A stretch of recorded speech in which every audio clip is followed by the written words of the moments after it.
In this episode of BBRD podcast, I actually have no guest. Instead, I'm solo and I will tell you about my journey to cybersecurity, how I started, what sparked my interest, how I then got through the computer science degree, how I started the YouTube channel, my other YouTube channel, which you probably don't know about, and then until today when I do half, let's say, YouTube and half Bug Bounty with a lot of travel and sports in between. So enjoy the journey. I think there are a lot of takeaways that you can use in your career.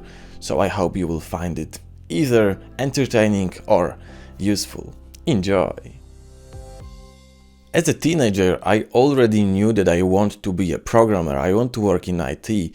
The reasons were not that strong, to be honest. One of them was that I used to play a lot of games as a child, so I had to be proficient with computers, which usually just meant installing something or solving a problem, but definitely nothing like programming or using the terminal.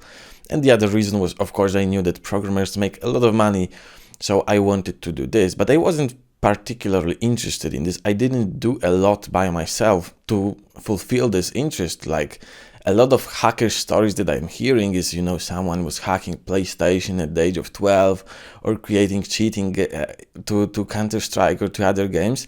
It's not my story. For me, hacking was not present until I was age 19. And at high school, I knew I wanted to do my final exam with computer science, but at school, we pretty much didn't have a teacher. So we had a small group of students that wanted to learn by themselves. It was led by one of the past students of my high school.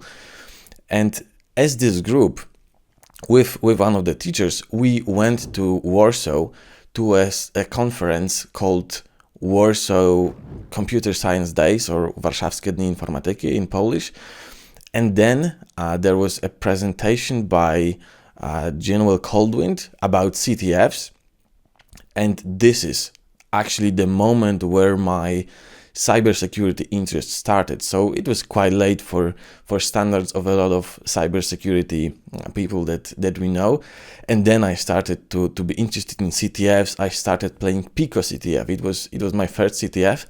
The tasks there are very simple. Like the first task that I did was, learning to use the cat command in Linux, learning to use ls, learning what's base64 encoding, learning what's hex, and simple stuff like this. But it was definitely what I needed back then because I couldn't do anything else.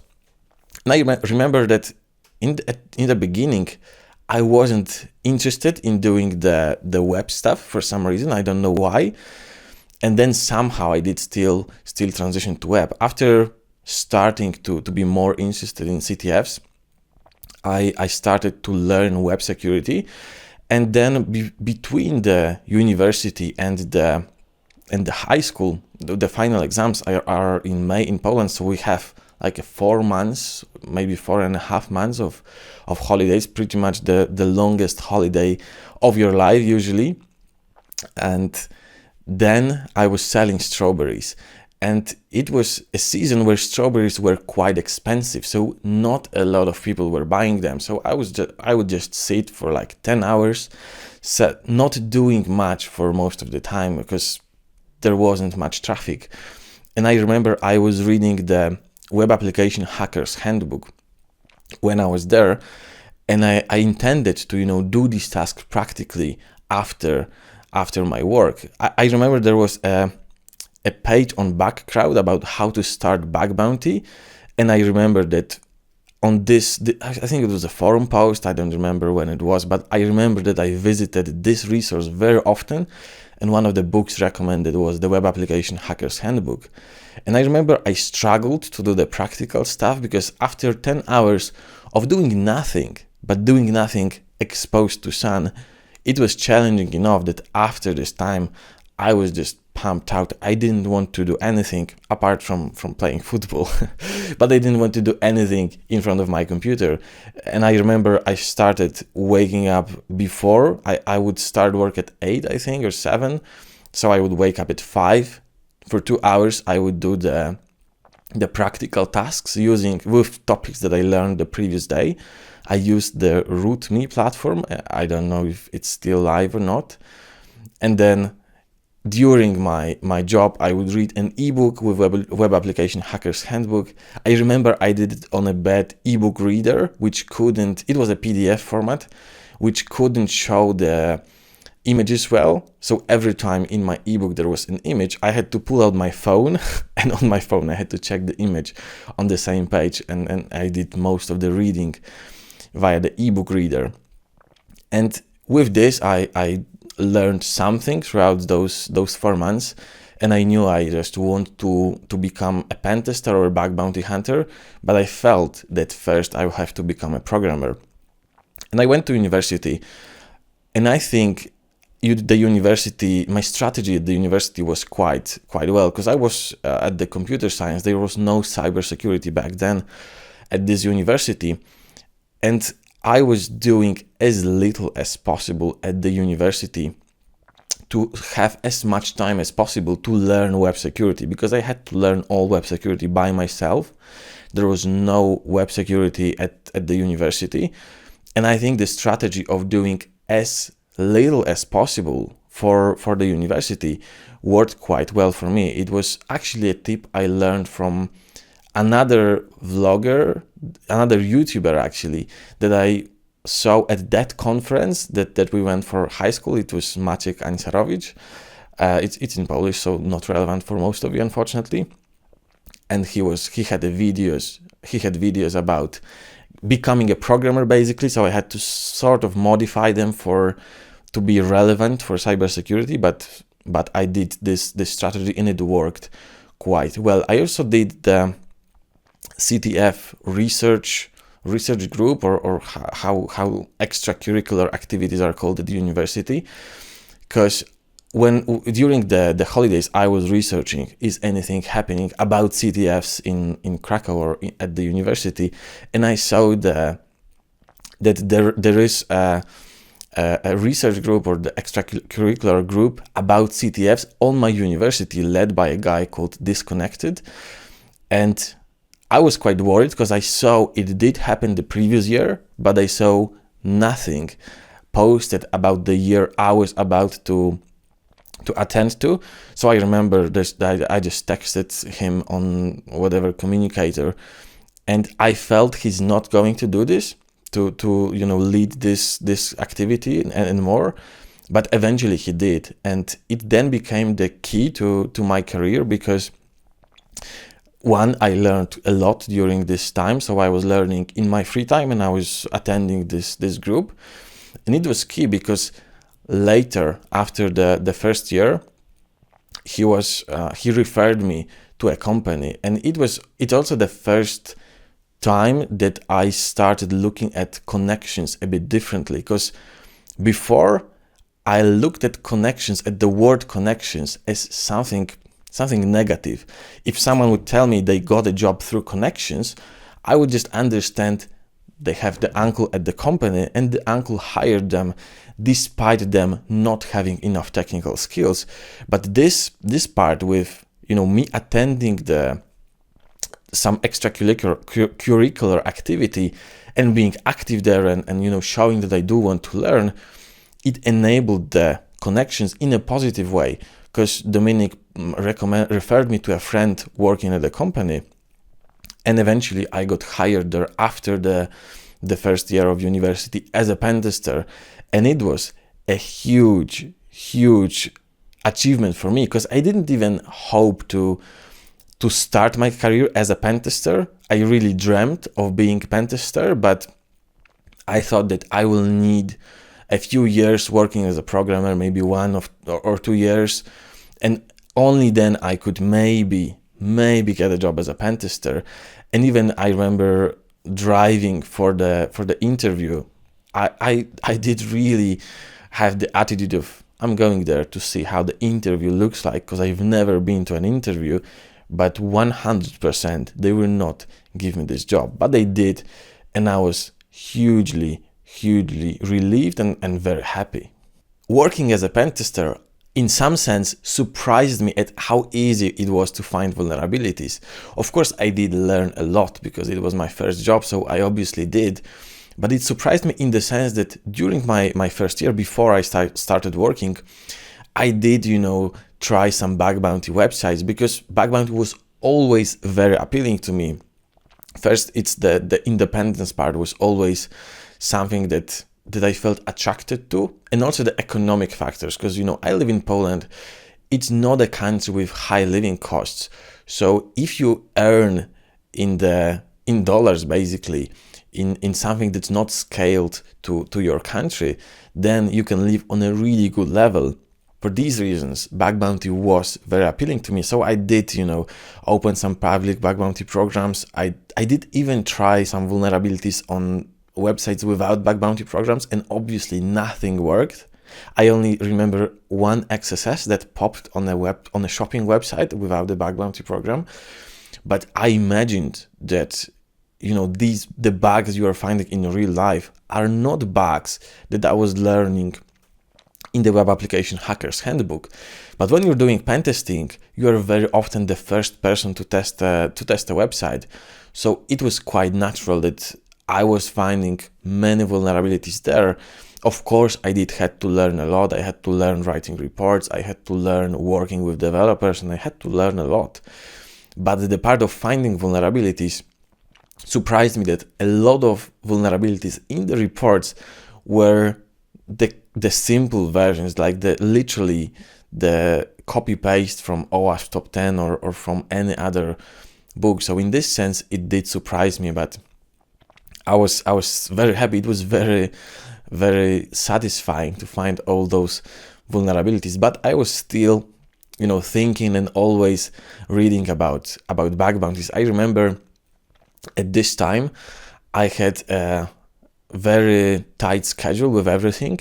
And I remember I like to go to a gym before the university, before work or something like this, crazy days like that. And I also had the ritual that maybe once a week, once every 2 weeks, maybe once a month sometimes, before the gym, I would go to a cafe, I would sit there, I would watch bug bounty presentations, then I would go to a gym, and then I would continue with my day. And maybe for some of you that's strange, but for me as a child, drinking cafe in a restaurant or in a cafeteria, it was kind of a luxury. It's definitely not something I was doing often, and I don't think I did it once during my first year of university. So when I started working and I had the possibility to do it, I remember literally feeling luxury, sitting always the same place in the same cafeteria before the gym. I also love working out in the morning, so it was also very satisfying to me to work out with the caffeine kick, and I love this time. And we'll come back to this cafeteria later, but for now, I was being a pen tester. I was learning a lot as a pen tester. I was still continuing the university with the lowest effort possible, and I was learning about bug bounty. I tried a lot of websites. Sometimes at work I hope my ex-boss is not watching this, but sometimes we would finish the project much earlier than we had the time assigned. So I would just do bug bounty during my work hours, and I was obviously not finding much. And then I remember that one day I was looking at Gitter. Gitter was an acquisition of GitLab. And I was looking at the source code mostly to just see the real world application, to see the bug bounty target. I was not hoping to find a vulnerability, and I was particularly interested in the OAuth authentication flow. And I remember that just after one request that I sent, the application stopped responding. And it wasn't anything extraordinary. When you are setting up your own environment, things break all the time. So I didn't think much of it at that time. And then I sent a few more requests like this after restarting the environment, and it was a repeatable, consistent behavior of the application. So after some time, I debugged what's the cause, and I saw that there was a particular line of code that didn't foresee this input in this place. and that's what caused the error. But I was still like, okay, that's denial of service, but that's not a bug that you can get paid for. And then I looked that GitLab actually does pay for this vulnerability class.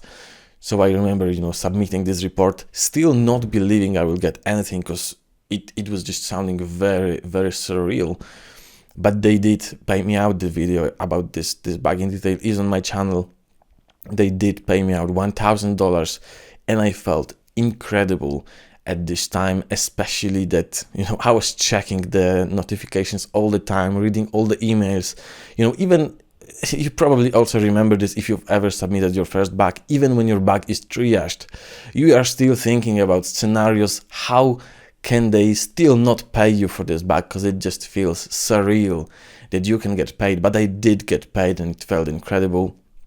I remember I spent half of this bounty on this watch that I still have today, and so it's still with me, still reminding me of that time, and I was really, really happy, and that's probably a feeling I will never remember again. And I wanted to somehow share with the world my findings, so I thought about creating the blog.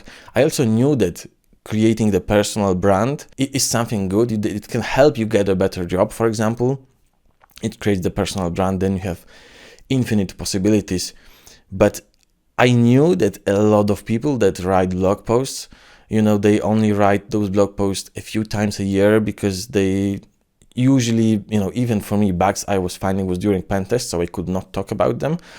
And in bug bounty content, I couldn't feel enough blog posts to be interesting enough. So I was procrastinating creating the blog for a long time. And then I thought of maybe doing something different. And the idea of my channel was in my head for some time. It's actually not the first YouTube channel that I created.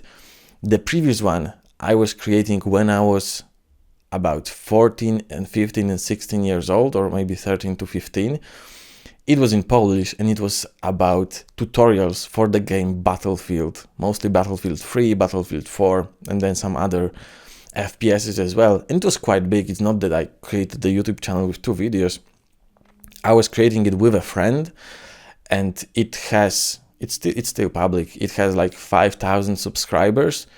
So it was in Polish, and it was quite big for the size of YouTube back then. It was like 2013, 2012. So it was very early YouTube years. So 5,000 subscribers then was a lot. And we did it for like 2 years, then we stopped. And I don't really, remember lessons that I learned there, but definitely I did pick up some lessons then that I am using in my YouTube channel now, but I just don't remember those things clearly. I only have, a few memories from that time. So the idea of YouTube channel was appealing to me, but I had, no idea if I would still, create videos about my bugs. It would still be the same problem of not having enough bugs to be enough. And I thought about, maybe explaining reports of other people. The reason was that I was reading a lot of write-ups back then, and a lot of them were not written really good. Sometimes, the submitter of the report, the reporter, assumes that the other person knows something about the system, and often the triager or the company that processes the bug, they do. But then when the report is disclosed, for us, for readers, some things are unclear. So my idea was to explain those reports in a clear manner. But one problem with this idea was that I would be creating videos about bugs of other people, and I felt it's sort of uncool to, use other people's intellectual property in a sense to create my videos. And I think I would not do the channel if not this guy or the author of these books, Pete Jaworski. He has 2 books. One of them is the blue one. I don't remember the name. This is the 2nd edition. And basically the concept of the book is that he grouped some disclosed public bug bounty reports, and he made a book about these. And this book is actually I think you can get the first edition for free when you sign up at HackerOne, or it's somewhere they send it to you after registration or something like this. At least it used to be that. So it's definitely a respected position, and also Pete Jaworski has a great respect. I don't know if he still creates some bugs, but I remember that he was a respected person in the community. And basically, just seeing his bugs, it was the argument for me that, okay, if these books, they use the same concept, and nobody is telling that, oh no, Pete is bad because he created a book and makes money out of bugs of other people, then definitely me making free YouTube videos about them will also be okay. So thank you, Pete, for creating this book. Without you, I wouldn't be where I'm currently at. So, and my idea was also to, add the visual layer to those videos, because I felt, it can really help people understand the bug better. And I think I did this quite well. That the channel, sometimes, people have to upload tens of hundreds or maybe thousands of videos before they catch traction. I got traction quite quickly. And I think also the reason was that authors of the bug would sort of push my video forward, and these were good videos. So they did catch traction quite quickly. I was really happy that I finally got to it. Of course, I had to wait and procrastinate a lot to do it. And I finally started when the virus started. Like literally first 2 weeks of the virus, I was really happy, because at that time I would have studies. I would do like the full-time studies or daily studies or whatever they are called. I would do part-time job. I would be in a long distance relationship. So all weekends where I was not working during the weekends. So for me, having 2 weeks off in this time, it was fantastic. I was really happy about it. And I did start the channel literally like 2 weeks after the COVID started or something like this. And then of course I wasn't happy about it, but it did push me to create the channel. And then it was sort of growing like this for some time. And the problem was that I was not finding bugs myself. I had the channel was bigger and bigger. I was working as a pentester. I also changed job in this period. Also, the reason I changed jobs was because of my YouTube channel. I think my manager of my second job, he approached me on Twitter, and I want to believe it was based on the videos that I created. So it also played a big role in this. And it was also quite a big pay rise for me. So it was quite a nice change. But in terms of bug bounty, I didn't do a lot. I didn't have much time. And when I had the time, when I did actually hack, I wasn't finding anything. And at some point, like more or less a year after joining my second job, I was already after the university. So I had a little bit more free time. And then I decided that it might be the time to quit my job. It was a very, very cold and calculated decision, because it definitely did not feel like a right time, because I knew nothing about business. I wasn't a successful bug bounty hunter.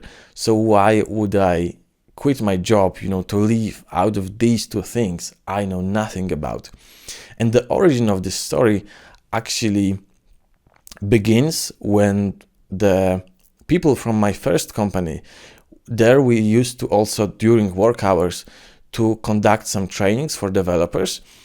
And after I quit, people from the training department of that company approached me if I still want to continue doing these trainings, or create a new training, actually, to create a new training for them, but this time as a freelancer and not during my work hours. And I was quite happy to accept this proposition. I could make more money than I would during my regular full-time job. So I was happy to accept the offer.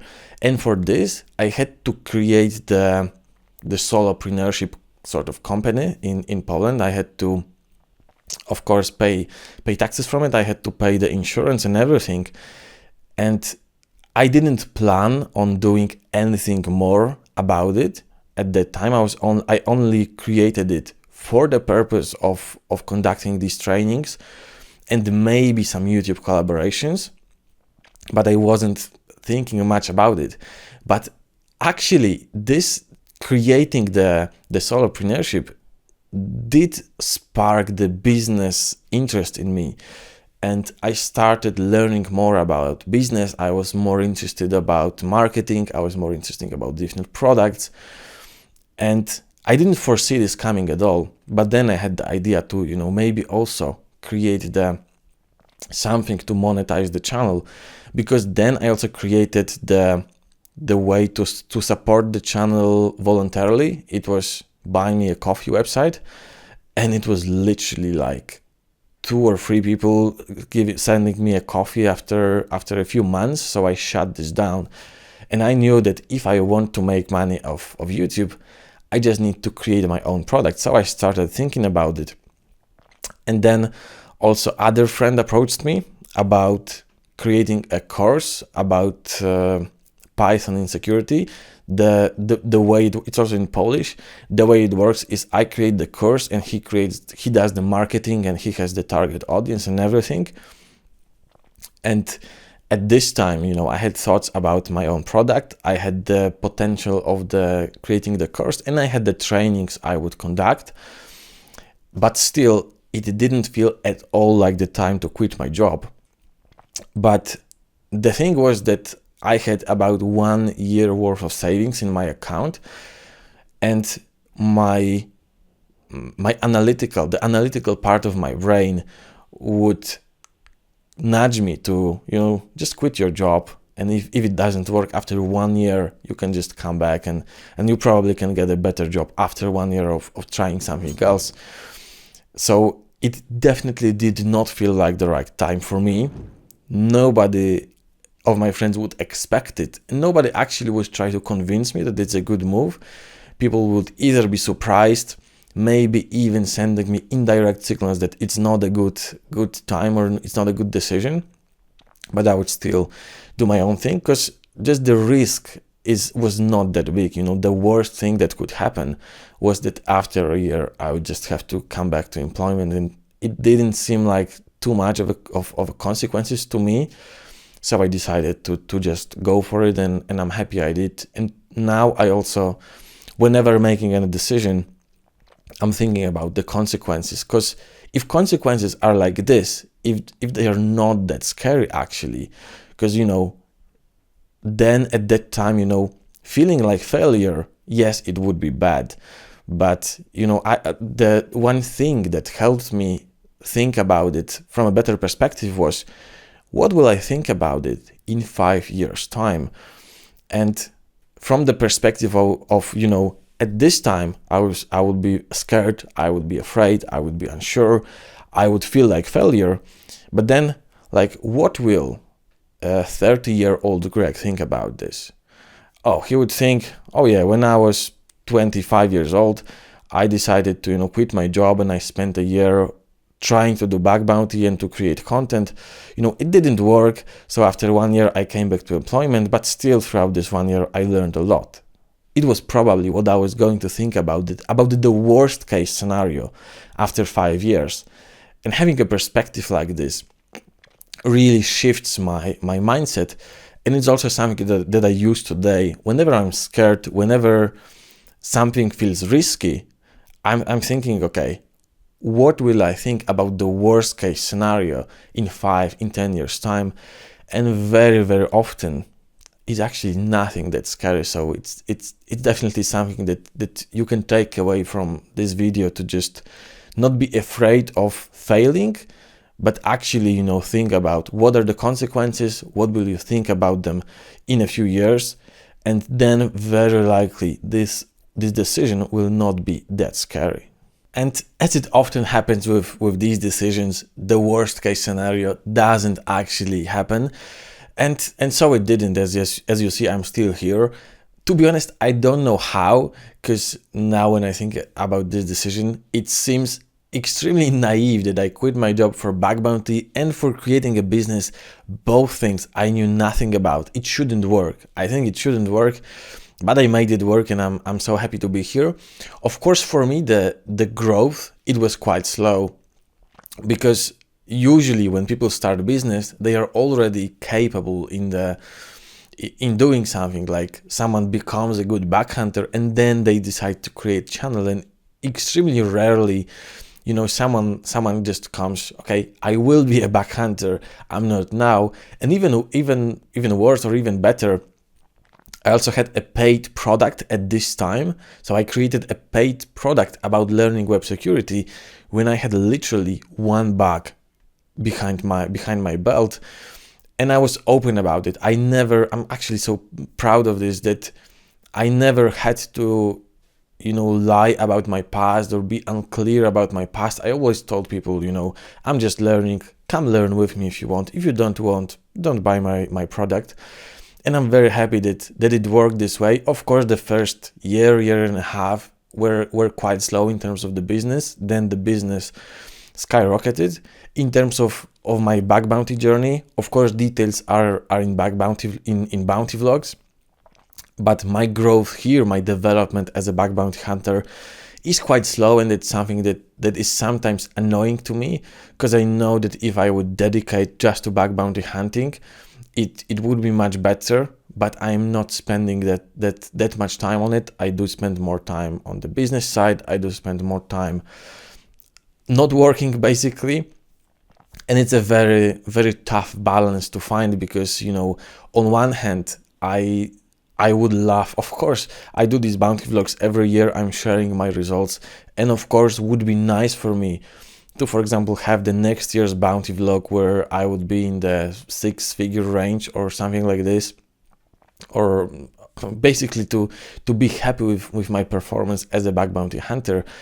But then the reality is, when I have the choice of working more and finding more bugs and enjoying more time, I just see that I do in these cases make the decision to just have fun. So it seems that the quick growth is not the priority for me, and I see this based on my actions and not on my thoughts, which is quite difficult thing to do. So my growth as a bug bounty hunter is quite slow. I'm planning to change this a little bit. I'm planning to focus more on bug bounty in 2024, but we'll see how it goes. Also, in my content did evolve a lot throughout this time. In the beginning, it was just explanations of bug bounty reports, as the name suggests, bug bounty reports explained. These days, this is not my most common format. Usually my videos are either podcasts or case study videos, and occasional videos of other formats, but the original one is no longer the main thing. Also, the reason is that creating videos like this with visualizations, with animations, with everything, they took a lot of time, and I saw that even when I was putting more effort into them, they weren't really performing that well. And I see that, for example, with the case study, I'm spending more time before I start recording the video or writing the article, because I just do the case study. And then the video itself, it's not that edited, it has no animations, it's not that pretty, but it's more useful. And that's why I also prefer this type of content, because it's more useful and it requires less work from me.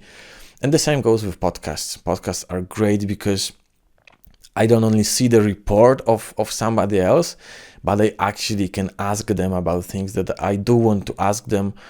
And I think this content is great. So this is the direction I'm going at.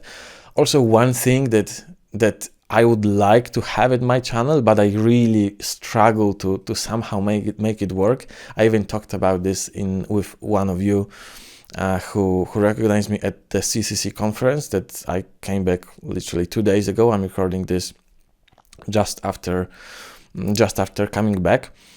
That in my videos, I would prefer to sort of show you more, or maybe make you think more about your life, also in terms of some time off, and in terms of some sports and some holidays. Because at the end of the day, videos about bugs are videos about making money. And I do believe that for many of you, making more money is not actually something that will make you happy, and it can definitely harm your health in the long run if you spend too much hours in front of the computer.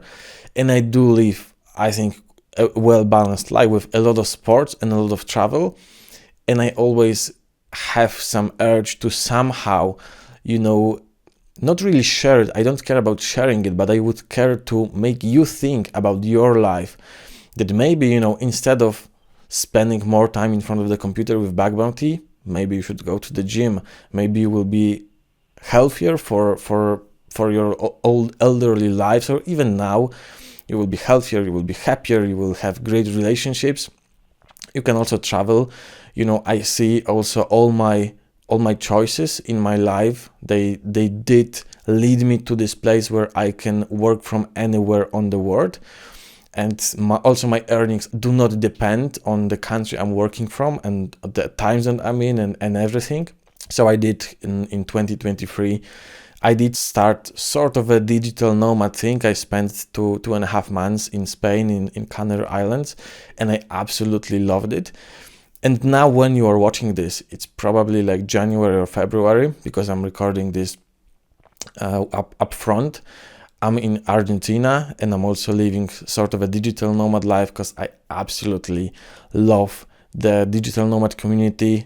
I don't like the winter in Poland, and that's why I travel. And I also urge you, if you are a bug bounty hunter, if you have a remote work, you can do this. So you should think about doing this. It's also easier for some people, harder for others. For me, I want to do these things now when I'm single, when I have no kids, when I have not many responsibilities.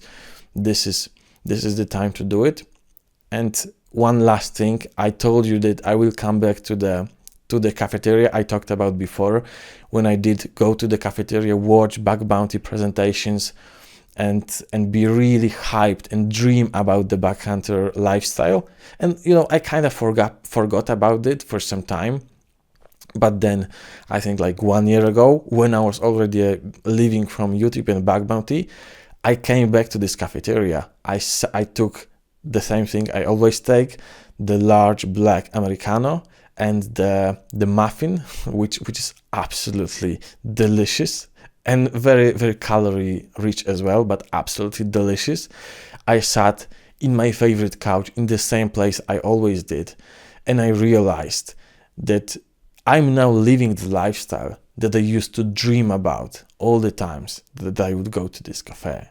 And on this positive note, I want to thank you for watching this video or for listening to this podcast.